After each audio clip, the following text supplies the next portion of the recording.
Sejumlah pemilik UMKM Aceh mengikuti pembekalan komunikasi pemasaran secara online di ruang teater Fakultas Dakwah dan Komunikasi UIN Araniri.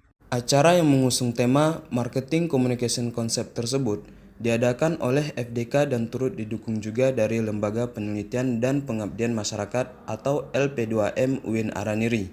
Kegiatan ini bertujuan untuk membimbing para pengusaha muda Aceh agar bisa memasarkan produk yang telah dihasilkan melalui website online. Peran serta daripada akademisi, dosen khususnya, itu memiliki 3 tugas utama. Pertama, pengajaran, kedua, penelitian, ketiga, pengabdian masyarakat. Nah, ini pola yang ketiga kita ambil, itu pengabdian masyarakat.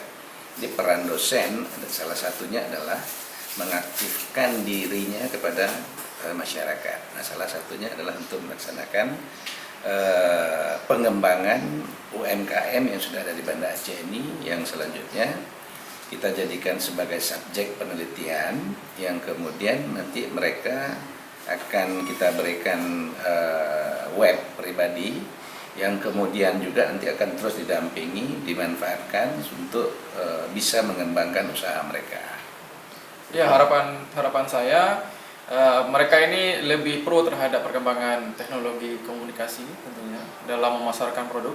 Artinya produk itu bukan hanya dijual secara manual, taruh di warung kopi atau di toko-toko, bukan, tapi pasarnya bisa lebih luas, bisa antar kabupaten, provinsi, atau bahkan antar dunia.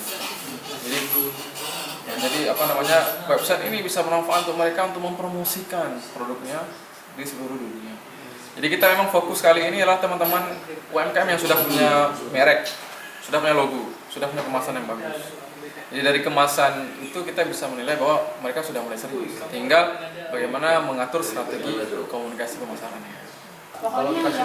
Menurut saya jadi bagus ya, karena support lokal produknya kita juga lebih bisa untuk memasarkan produk kita tuh lebih maksimal, karena kan ini support pembuatan web juga, ngajarin kita gimana cara pemasarannya, konten-kontennya juga nanti kan.